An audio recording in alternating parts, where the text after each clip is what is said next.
Bonjour, bonjour, bonjour à tous. Bonjour de Bali, il est 19 heures à Bali et donc 12 heures à Paris.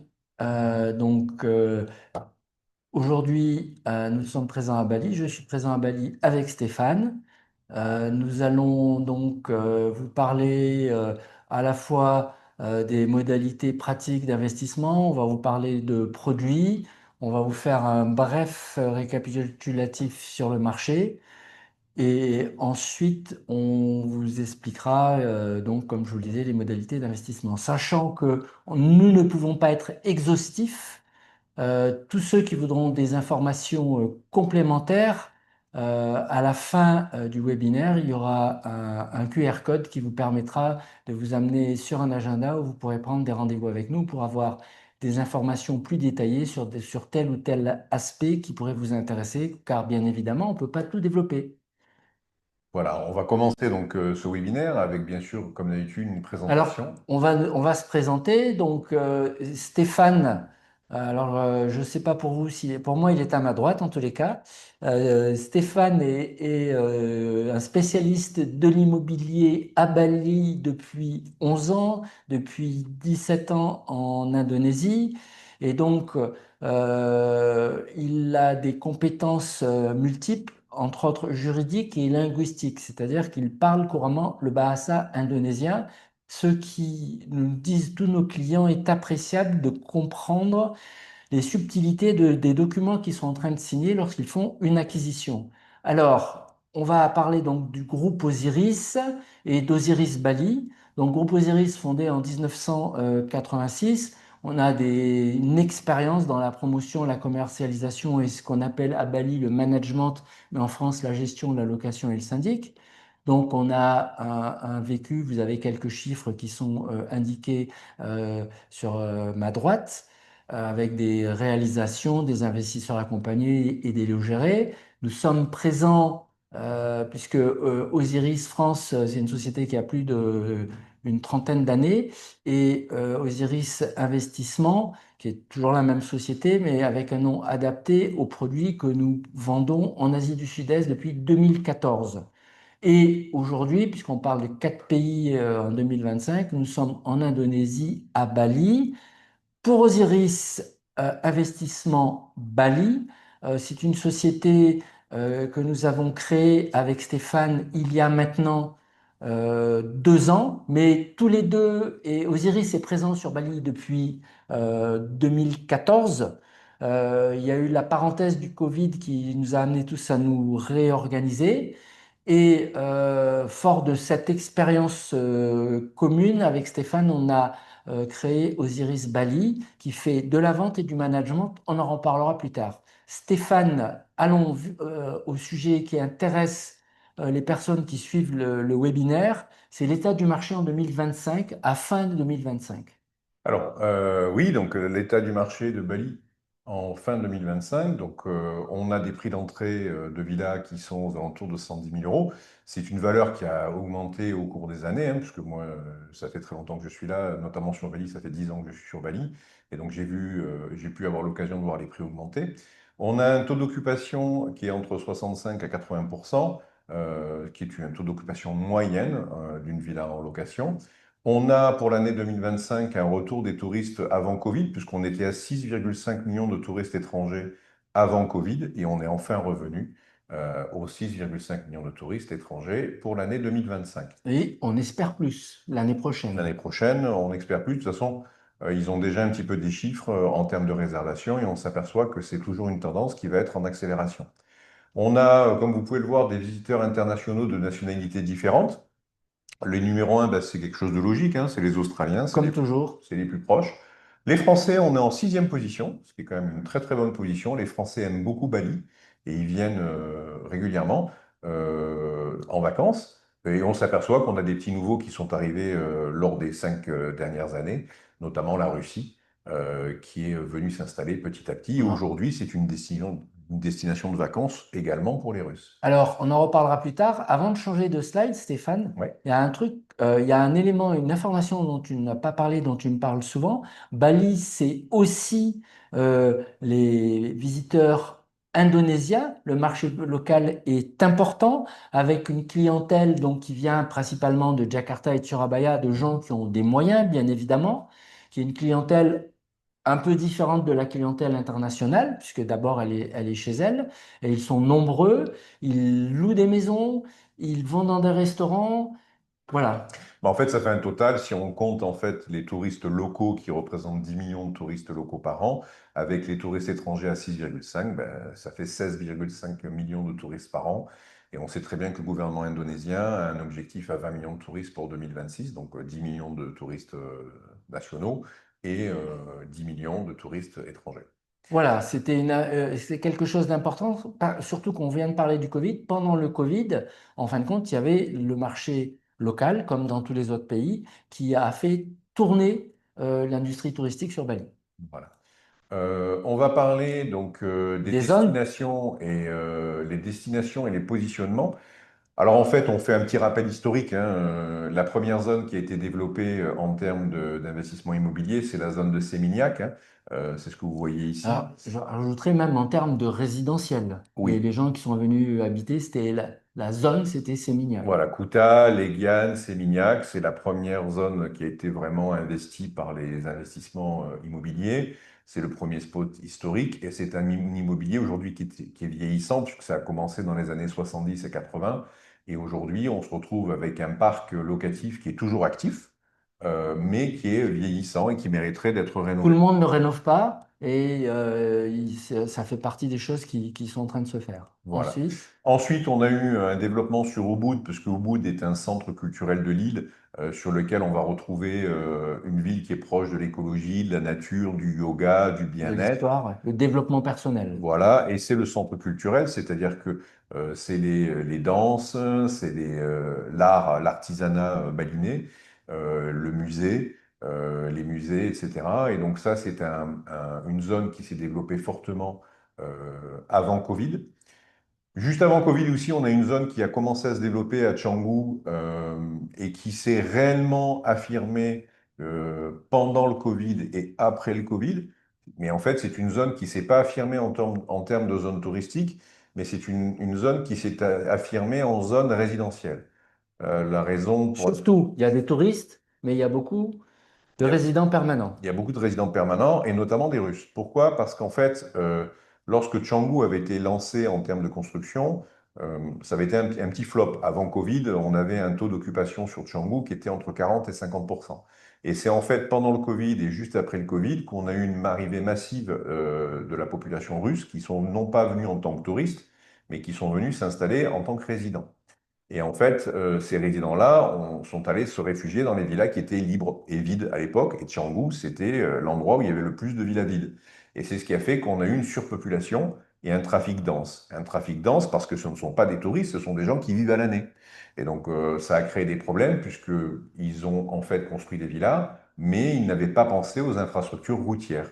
Ce qui pose problème aujourd'hui, puisqu'aujourd'hui, les gens en ont marre de Canggu et sur les réseaux sociaux, on voit toutes les plaintes qu'il peut y avoir dues au trafic intense. Alors, maintenant, parle-nous du Bukit et d'Uluwatu.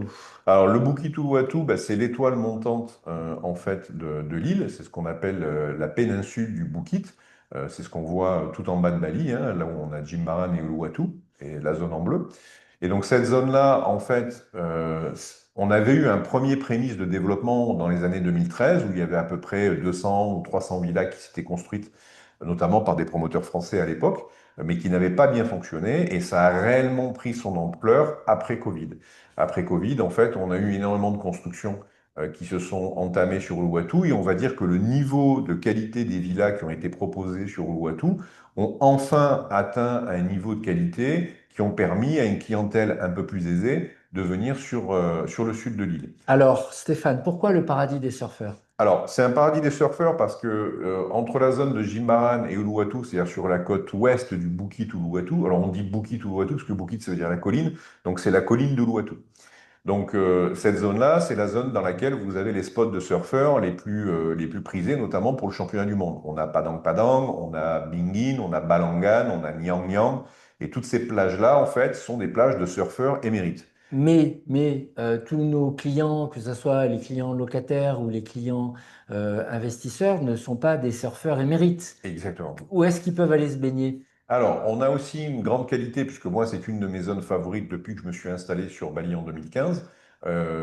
Moi, j'ai un enfant qui a 10 ans et il adore le masque et tuba, hein. Et donc, dans le sud de l'île, on a une plage qui s'appelle Mélasti. Et à marée basse, ça fait des grandes piscines d'eau de mer naturelle. Et c'est un endroit qui est très agréable puisqu'il n'y a pas de vagues. Donc, on Donc, dans peut, le sud de l'île, le sud du Boukit le sud aussi. du Boukit. Voilà. Donc, le sud du Boukit, on a la plage de Mélasti sur lequel on peut aller se baigner, faire du masque, palme et tuba. Après, vous avez aussi la zone de Nusa sur laquelle vous pouvez faire les mêmes choses. Oui, L'est du Boukit. Alors, aussi pareil, quand on parle du Boukit, le Bukit Uluwatu, pour se donner une ordre de référence, puisque je sais que Patrick, toi, tu es présent en Thaïlande, oui. la taille du Bukit Uluwatu, c'est la taille de Koh Samui. Donc, c'est quand même.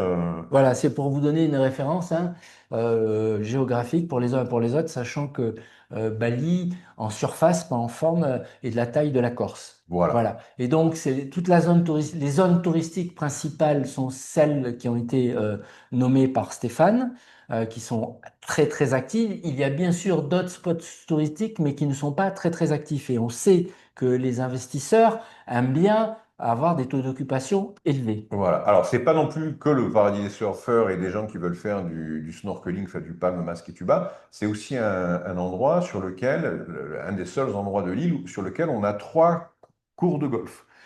On a le cours de golf de Nusa Dua, on a le cours de golf de Pantai Payung et on a le cours de golf d'Uluwatu Pechatu. Donc, on a trois clubs de golf qui sont situés sur le Bukit Uluwatu.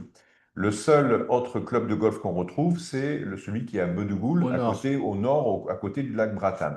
Donc, Alors, on ne parle pas vraiment du reste de l'île, même si on sait très bien qu'il y a des développements sur Ahmed, donc complètement à l'est, il y a des développements au nord, et pas beaucoup de développements au nord-ouest. mais on Euh, sait, pardon de te couper, on sait que on revient, que ce soit tout à l'heure, je parlais des investisseurs qui aiment avoir des taux d'occupation élevés, mais aussi les gens qui viennent habiter quelques mois, voire plusieurs mois, voire toute l'année, aiment bien avoir une zone active autour d'elle. Les zones que tu viens d'évoquer, c'est assez calme oui. en termes d'activité, mais ça plaît à certains. Oui, c'est des zones qui sont encore reculées et en fait, c'est tout simplement parce qu'il y a un manque d'infrastructure.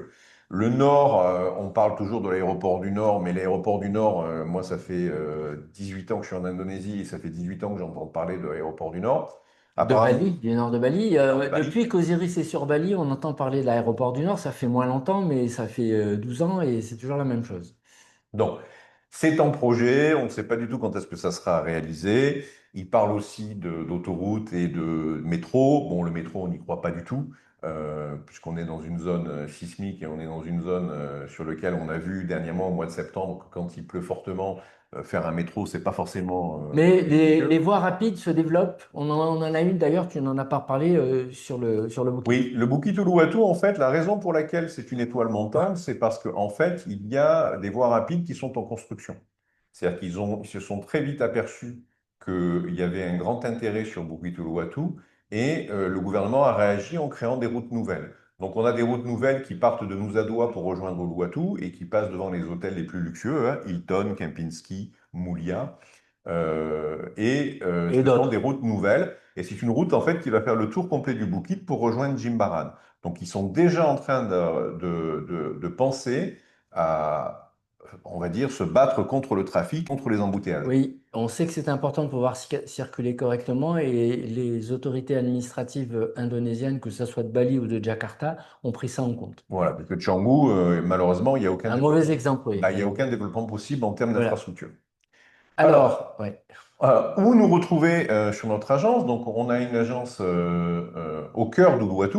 Qu'on vient d'inaugurer le 1er novembre. Voilà. Alors, avant, on était à Jimbaran et on s'est rapproché de notre corps de marché, bien qu'on soit présent ailleurs aussi, hein. Voilà, on était en fait à côté, comme on le voit sur la carte, on était en fait avant à côté de l'Intercontinental de Bali. Et maintenant, on s'est rapproché du centre de Bukit, puisqu'il y a un intérêt non seulement pour nous, pour être plus proche des villas, puisque ça fait 2 ans que le bureau d'Osiris Investissement Bali existe sur le Bukit, et on s'est aperçu que la plupart de nos villas, la majorité de nos villas sont au centre de la commune de Ungasan que vous voyez sur la carte. Et en étant au centre, les villas en étant au centre du Bukit ont un gros avantage, c'est qu'en fait, elles ont toutes la même euh, Distance? distance en termes de temps de toutes les plages. C'est-à-dire que quand vous êtes au centre du Bukit, vous êtes à 15 minutes en voiture ou en scooter de toutes les plages. Donc vous êtes à 15 minutes de Menasti, vous êtes à 15 minutes de Padang Padang, vous êtes à 15 minutes de Bingin et vous êtes à 15 minutes de Nusa Dua. Donc en fait, et 15 minutes de Jimbaran. Et vous êtes également à 30 minutes, 45 minutes maximum de l'aéroport. Et ça, c'est une qualité du Bukit puisqu'on reste proche de l'aéroport. Alors, comme on vous le disait tout à l'heure, on ne peut pas rentrer dans tout le détail. On a des maisons qui sont plus proches de certaines plages, on a des maisons ailleurs dans l'île, puisque nous, ce qu'on essaye de faire de manière concrète, c'est d'accompagner nos clients lors de leur achat. Certains d'entre vous ont des idées précises sur des zones, et là, on les aide à trouver des maisons dans les zones précises qui leur plaisent. Voilà. Et Pour euh, ceux qui connaissent Bali, donc le nouveau bureau est à Pipito Gweka, qui est le centre culturel du sud de l'île, donc du allez, Bukit, à côté de la grande statue du Garuda Vishnu Kanchana, l'immense statut. pour ceux qui connaissent. Voilà les produits. Alors, avant de parler des produits, est-ce que tu peux expliquer à nos Oui, auditeurs alors. quelles sont les spécificités de ce qu'on fait sur Bali? Alors, d'un point de vue pratique, au-delà de Bali, on a toujours essayé de chercher des produits, des produits qui convenaient aux clients investisseurs. On a un vrai recul là-dessus, ou des clients qui veulent faire du résidentiel. Et en tous les cas, Stéphane, euh, régulièrement, je plaisante avec lui en disant, tu es un chercheur de pépites. Parce qu'effectivement, Stéphane recherche des biens. Alors pour nous, pépites, dans les faits, c'est d'abord un emplacement. On vient d'évoquer les emplacements. Ensuite, c'est un bon rapport qualité-prix, c'est-à-dire que, il faut que ce qui est construit soit en phase avec les prix du marché, c'est-à-dire tant en termes de qualité que de nombre, et de nombre de pièces. Et ensuite, ce qui est très important partout, mais particulièrement à Bali, c'est de travailler avec des gens qui ont construit des choses depuis des biens depuis un certain nombre d'années, dont on a vu la qualité de la construction, le peu de défauts d'après-vente. Et donc, on sélectionne les biens en fonction de ces critères. Alors, on a des gens avec qui on a l'habitude de travailler. Depuis quelques années, depuis qu'on a remonté Osiris Bali, mais que Stéphane, dont certains Stéphane connaissait avant. Et puis, quand il y a des nouveaux entrants sur le marché, ben, systématiquement, Stéphane va voir les maisons, parce que comme vous le comprenez, comme on gère les biens après, il faut impérativement qu'on ait des biens de qualité, que ce soit pour les taux d'occupation ou les ennuis qu'on peut avoir dans le management. Donc voilà notre approche des pépites et voilà les critères des pépites. Je le répète, c'est toujours les mêmes en immobilier, l'emplacement, ensuite le bon rapport qualité-prix et ensuite la qualité de la construction et donc du constructeur. Alors, aujourd'hui, ce qu'on va vous montrer, ce sont des biens qu'on a validés. Donc, ce sont des biens qui ont été validés par moi et par Patrick, où on a validé la qualité de la construction, la cohérence du prix de vente par rapport au marché et on va dire l'emplacement pour voir si on a bien tous les éléments réunis pour avoir un investissement locatif de qualité Ou une maison de qualité pour l'occupation. ou une Parce maison de que, qualité pour l'occupation. une toute petite parenthèse, on a des clients qui sont orientés investissement pur, on a des clients qui veulent faire que du résidentiel, et puis on a des clients qui veulent occuper. Alors là, il y en a qui veulent occuper un mois par an, ça dépend de leur profession, ça dépend de leur âge, et d'autres qui veulent occuper plusieurs mois par an. C'est bien dit. C'est exactement ça. Alors, la première villa qu'on va vous présenter, c'est Villa Ayuna. Alors, c'est un complexe de villas sur lequel il y a 10 villas. Nous, on en a déjà vendu 2, donc il en reste 8. Ce sont des villas qui sont disponibles à la vente à partir de 110 000 euros. Euh, C'est une opportunité. Malgré tout, il y a peu de prix sur le marché à ce avec de la prix-là. qualité correcte, cet emplacement sur le marché. Alors, vous pouvez voir que ce sont des villas de 2 chambres, puisque moi, historiquement, je conseille plutôt aux gens d'investir sur des villas de 2 chambres. La raison pour laquelle je dis ça, c'est qu'il faut mieux éviter d'acheter des villas d'une chambre, puisque dans ces cas-là, on se met en concurrence avec les hôtels. Et les hôtels, Aujourd'hui, il y en a beaucoup, et si on veut se démarquer par rapport à la location, ben, il faut au minimum 2 chambres. Et même vous, si vous voulez venir y vivre, ben, c'est quand même sympa d'avoir 2 chambres quand on veut recevoir du monde. Donc ça, c'est la raison pour laquelle nous, ce qu'on sélectionne généralement, c'est généralement à partir de 2 chambres. Donc Villa Ayuna, je vais toucher un petit mot de ce constructeur-là. C'est un constructeur balinais avec qui on a travaillé précédemment, puisqu'on avait fait un premier projet qui s'appelait Vivala, sur lequel on a participé et on a commercialisé ce produit. Donc j'ai validé la première construction de son premier complexe de villa pour m'assurer que la qualité était au rendez-vous. Et maintenant, il s'est lancé sur ce deuxième projet Ayuna, sur lequel on a déjà vendu 2 propriétés. Ce sont des surfaces construites de 90 mètres carrés pour des 2 chambres, sur une surface de terrain de 122 mètres carrés. Vous avez bien sûr une piscine privée et votre terrasse, c'est une villa de plein pied, et vous avez un leasehold de 25 ans avec une extension possible. Vous voyez que la localisation, elle est au centre du Bukit-Uluwatu, proche des plages. Et dans cette villa-là, elle est vraiment tout près de Melasti, puisqu'on est à 7 minutes de la plage de Melasti, la fameuse plage où on peut aller faire du palme, masque et tuba. Et vous êtes toujours à 15 minutes de Bingin, de Balangan ou de Padang Padang. Au niveau design, on a un design qui est très baliné, hein, qui est d'ailleurs copié beaucoup dans le monde, notamment Notamment à Koh Samui, il y a des villas de type balinaise. voilà. La villa balinaise, ben, c'est devenu quelque chose d'intéressant. Ce sont toujours, ben, là, quand on a 2 chambres, on a 2 belles chambres avec 2 salles de bain ensuite bathroom. Comment est-ce qu'on appelle ensuite bathroom en français? Avec salle de bain. Avec salle de bain attachée. Donc il y en a une dans laquelle il y a une douche et l'autre dans laquelle il y a une baignoire, puisque la baignoire est de plus en plus demandée, en fait, notamment par la clientèle russe, qui aime bien apparemment les baignoires. Donc on se retrouve avec une villa avec piscine, Un cocon, un cocon, un séjour ouvert, mais qui serait possible de faire fermer. oui. Donc ça serait agréable, ça reste toujours agréable, mais on reste dans le traditionnel de la villa balinaise. On va vous proposer maintenant quelque chose d'un peu plus moderne, et non plus en plein pied, mais cette fois-ci avec un étage. Villa Udaya. La Villa Udaya, donc ça démarre à partir de 194 000 euros. Ce sont à partir de 194 000 euros, vous avez une villa de 2 chambres, surface construite 137 mètres carrés, surface de terrain 183 mètres carrés, piscine privée, terrasse, villa entièrement meublée, un isole de 28 ans, et on a aussi les 3 chambres disponibles. Là, un petit mot, pareil, par rapport à la localisation, on voit bien que c'est bien au centre du Bukit-Uluwatu. C'est pareil, 7 minutes de la Pantai Menasti, donc de la plage de Menasti, 15 minutes de la plage de Padang Padang, Bingin et Balangan, et 15 minutes de Nusa Dua. Le constructeur, lui, c'est un constructeur qui est autrichien et allemand. Donc, j'ai même été jusqu'à faire de l'humour avec eux en leur disant, ben, c'est vrai que vous, les Allemands, vous savez construire du béton. Et la qualité de construction est au rendez-vous. C'est très bien construit. Là, on est sur des choses qui sont un peu plus modernes. On s'éloigne de la villa balinaise pour retrouver quelque chose qui est plus, on va dire, de la villa tropicale, voire méditerranéenne. C'est une qualité de construction que je recommande vivement. Daniel, qui est l'architecte autrichien qui fait ces villas, c'est quelqu'un que j'aime beaucoup. Et on a actuellement trois chambres disponibles et 2 chambres disponibles. Elles sont off-plan. Elles sont en construction, mais si vous voulez vous dépêcher, il y a une 3 chambres qui va être livrable au mois de février et les autres seront livrées au mois de juin.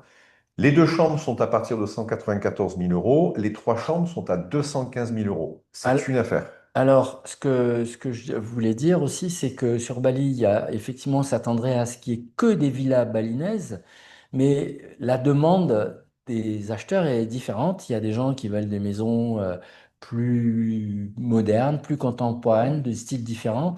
Et donc, il y a des choses, il y a des produits des maisons qui se construisent pour correspondre à ce type de demande.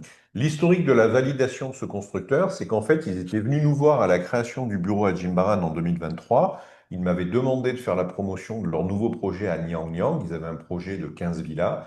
Moi, je n'ai pas voulu faire la promotion la première année, puisque je leur ai demandé, montrez-moi ce que vous faites en premier. Et si j'estime que la qualité de votre construction est bien faite, eh bien, je proposerai votre deuxième projet. Donc, c'est leur deuxième projet et c'est très bien réalisé. Là, vous pouvez y aller. C'est très sérieux en Dutch termes de Qualitat. Dutch Qualitat. C'est vraiment très sérieux en termes de construction.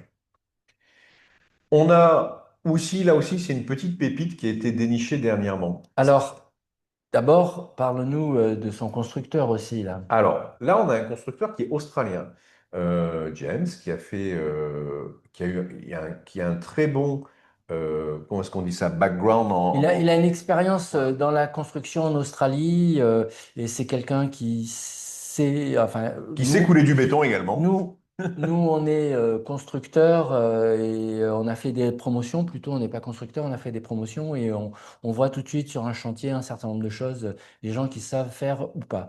Et lui, c'est sérieux. Très sérieux. Donc, on a des villas, il y a sur Balangan Drift, en fait, c'est un complexe de 10 villas sur lesquelles il y a 3 villas qui restent disponibles. Donc, il y en a une qui a été complètement achevée, qui est à 270 000 euros, qui a une surface construite de 200 mètres carrés sur un terrain de 250 mètres carrés, piscine privée et terrasse, villa semi-meublée sur un leasehold de 24 ans. Par contre, sur ce complexe-là, on a une offre de villa neuve à 220 000 euros. Alors, je vais expliquer. En fait, c'est exactement le même modèle, mais c'est un client qui avait versé un acompte, qui avait commencé la construction sur une villa à 270 000 euros et qui s'est arrêté entre-temps. Et donc, on a une villa qui est à 60% construite et qui est capable d'être finie dans les 4 prochains mois. Et il nous propose, James, d'avoir cette villa à 220 000 euros, fully furnished, c'est-à-dire complètement meublée. Donc là, sur cette fin d'année, si vous êtes intéressé pour investir pour une 3 chambres à 220 000 euros à côté de la plage de Balangan, puisque là, on est à 5 minutes de la plage de Balangan, il ne faut pas hésiter à nous contacter rapidement parce que ça, c'est un petit produit qui est C'est assez une, exceptionnel. c'est une grosse pépite. C'est une grosse pépite. Alors, si vous voulez un produit qui est directement rentable, on a le produit qui est déjà terminé à 270 000 euros. Par contre, si vous voulez attendre 4 mois, et ça, c'est une affaire à faire, vous investissez sur celle qui est à 220 000 euros et dans 4 mois, elle sera opérationnelle.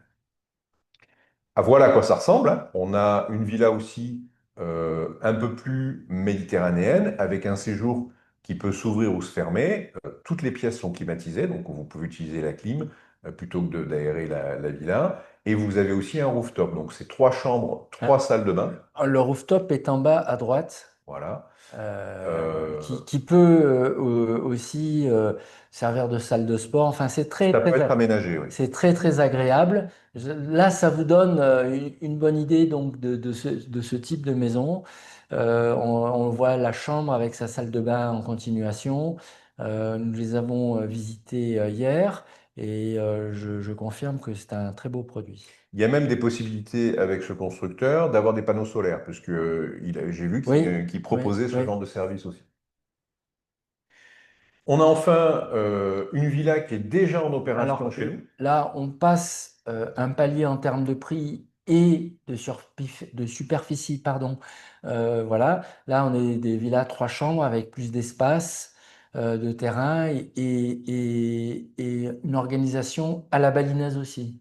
Alors là, pour expliquer, cette villa fait partie d'un complexe de 6 villas sur lesquelles il y en a 4 qui ont déjà été vendues. Et donc l'investisseur avait décidé de faire la construction des 6 villas, de les mettre en management avec nous en attendant de pouvoir les vendre. Et donc elles ont un historique.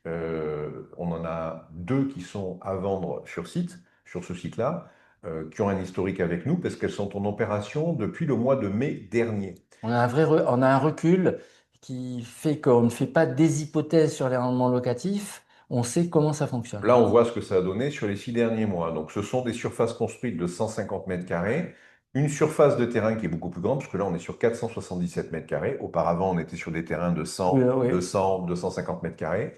Piscine privée terrasse, villa entièrement meublée, l'isole de 23 ans. La localisation, on est toujours au centre du Bukit-Uluwatu, donc une très bonne localisation.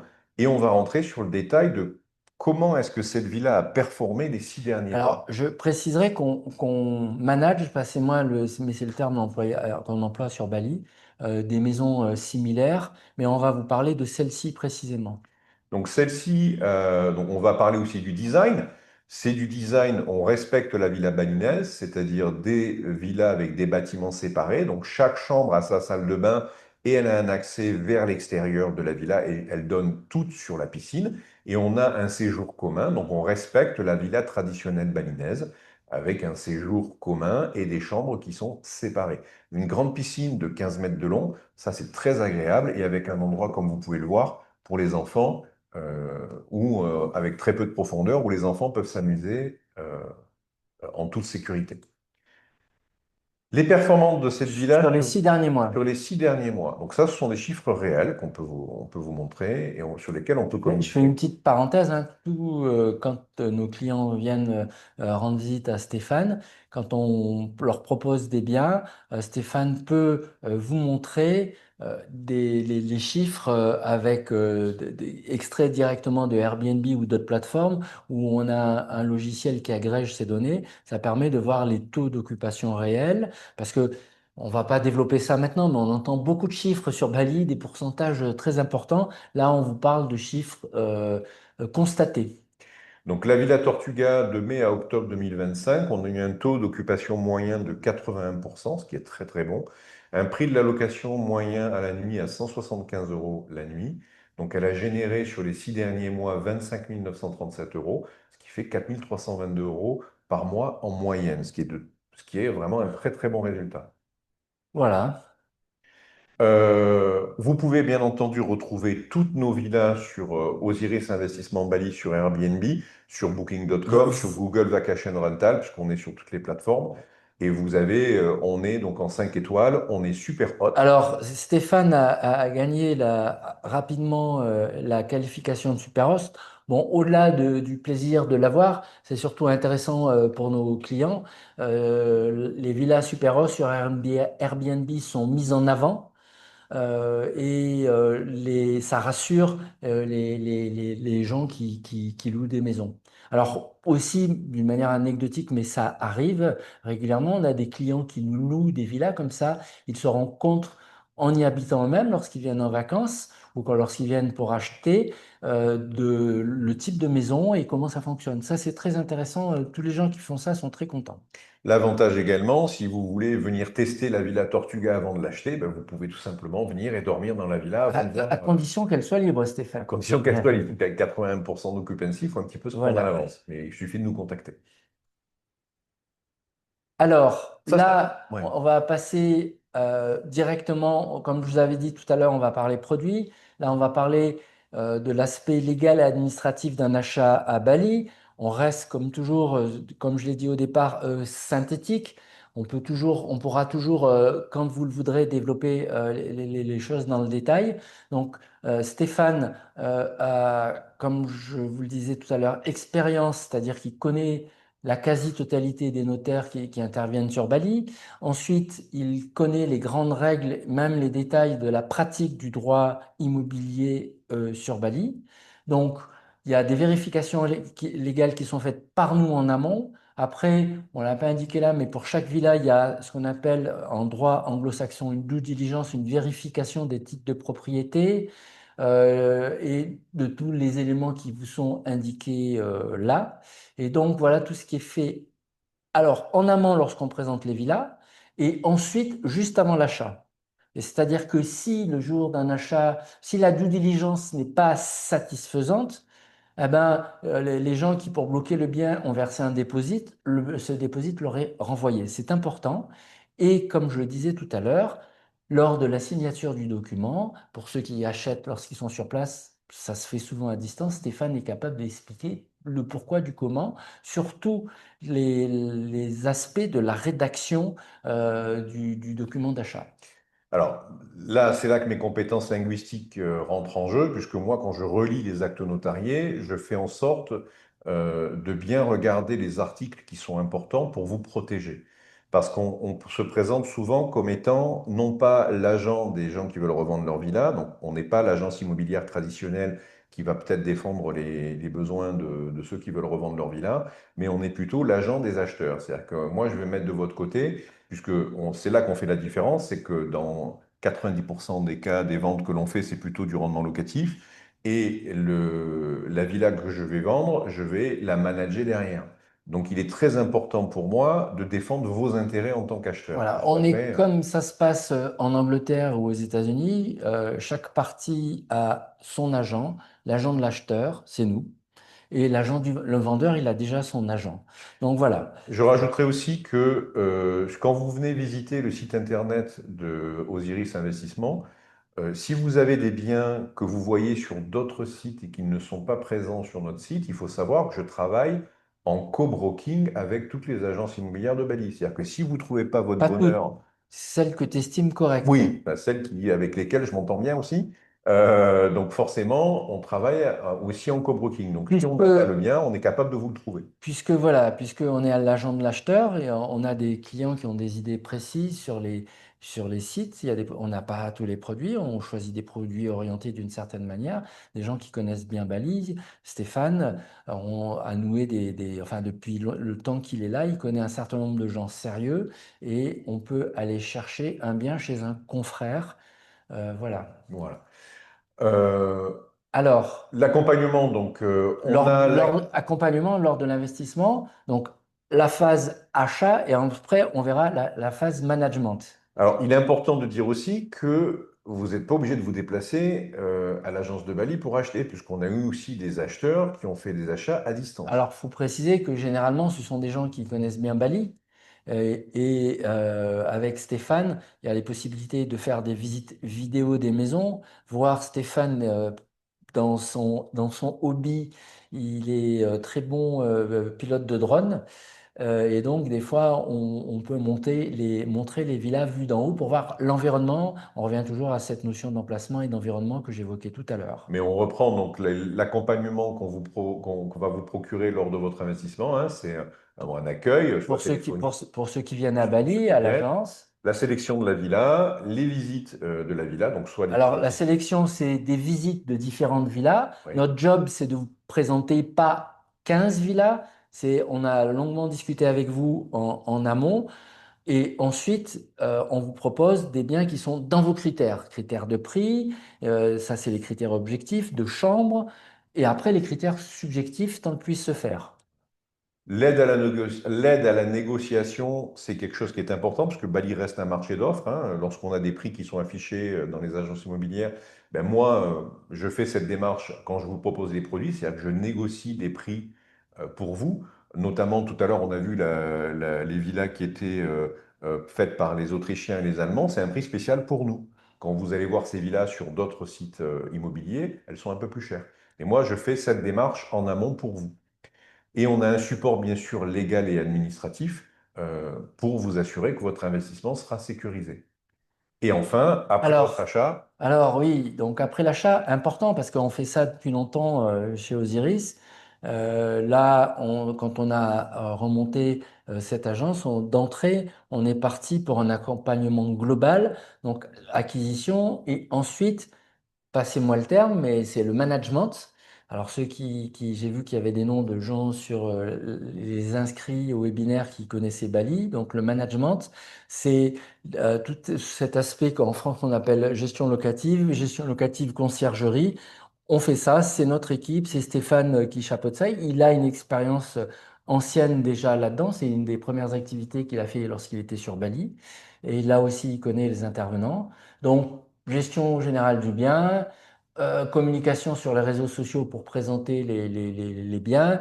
On a en interne quelqu'un qui fait que ça, des vidéos, qui met sur les réseaux sociaux, sur les plateformes, les fameux OTA, que tout le monde connaît, Airbnb, Booking, les autres.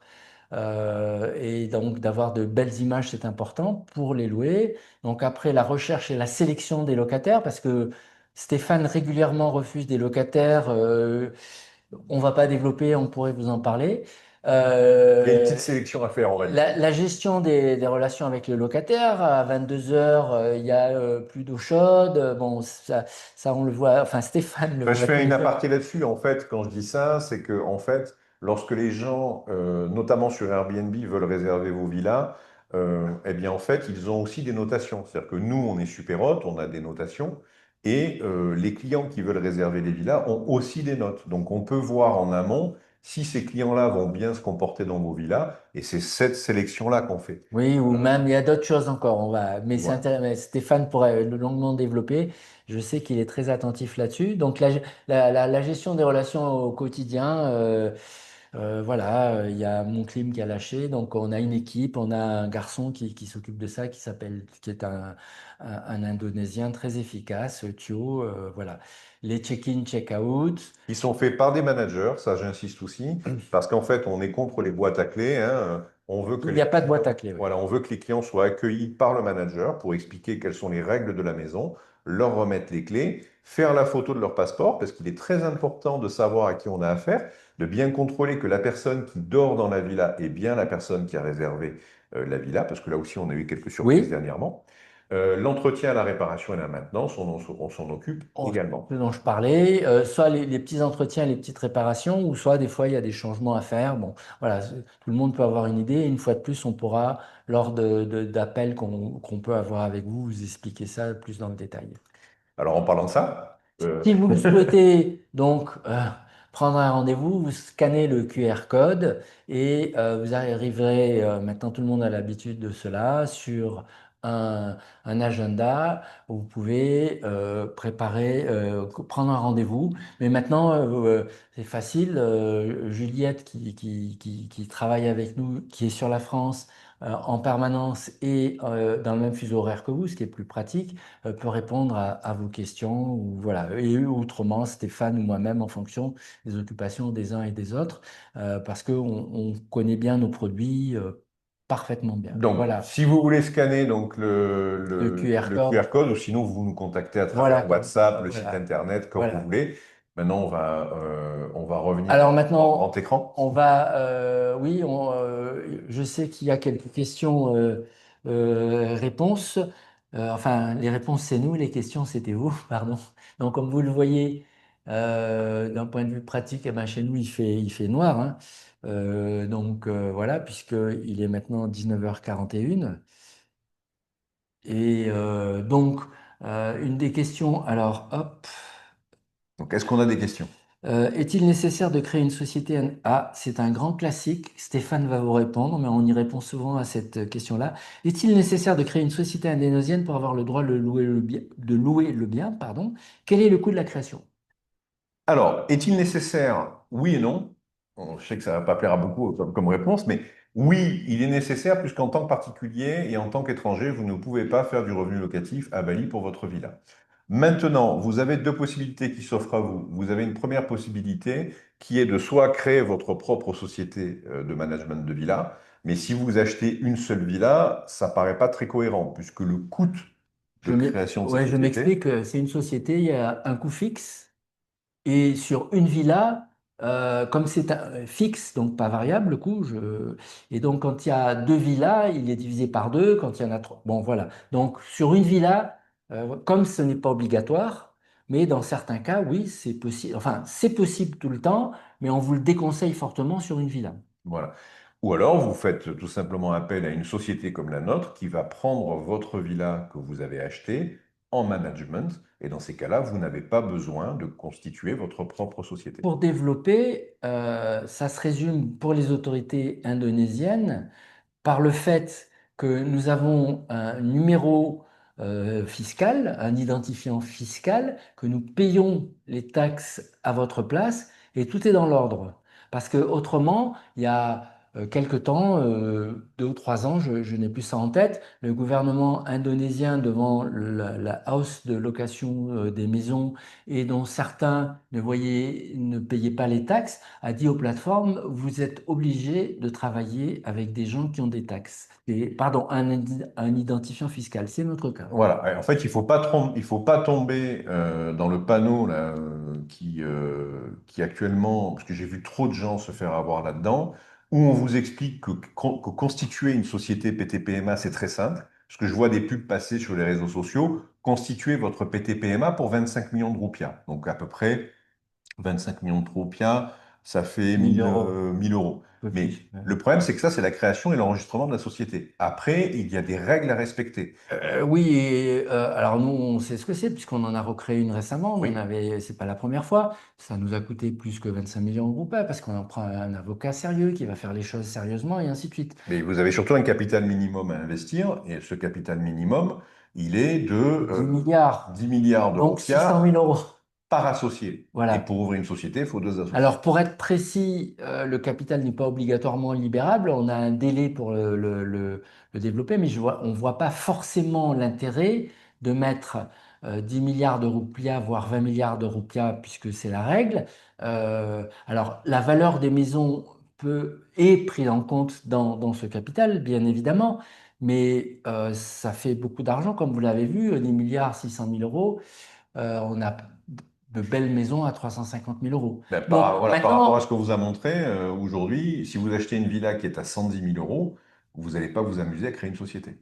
et à sortir les sommes qu'on vient d'évoquer. Maintenant, ça, on vous fait un succès d'année d'informations, mais on vous dit l'essentiel. On vous dit l'essentiel là-dessus. Et une fois encore, vous pouvez nous contacter pour en parler.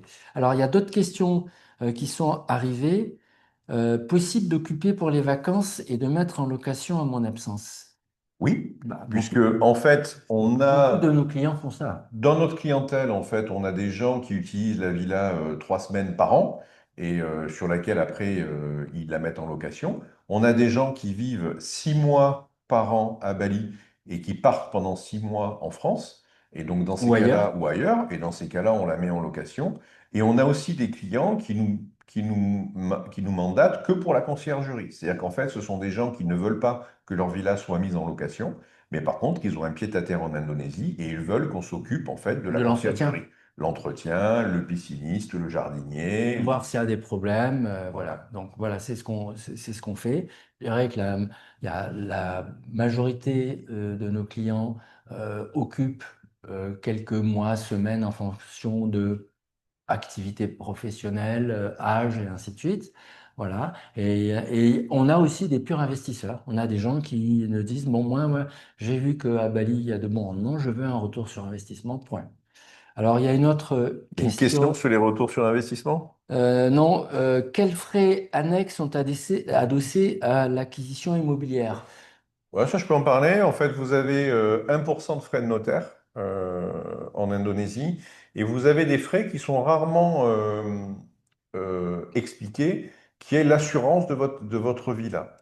Puisqu'il ne faut pas oublier que vous êtes en Indonésie, vous êtes dans un pays qui est sismique, et je recommande fortement d'assurer vos villas contre les tremblements de terre, contre le feu, contre tout ce qui peut arriver en fait sur une villa traditionnelle. Les prix sont équivalents sur les prix en France en termes d'assurance. De coût annuel. Le coût annuel, ben, c'est les mêmes sociétés. De toute façon, c'est Allianz, Zurich, Zurich Assurance, Allianz, et ça représente, en Hmm. fait, vous allez être, c'est un petit peu différent de la France, puisqu'en fait, ils vont vous demander combien est-ce que vous voulez assurer. C'est-à-dire qu'ils vont vous assurer sur la valeur que vous déclarez.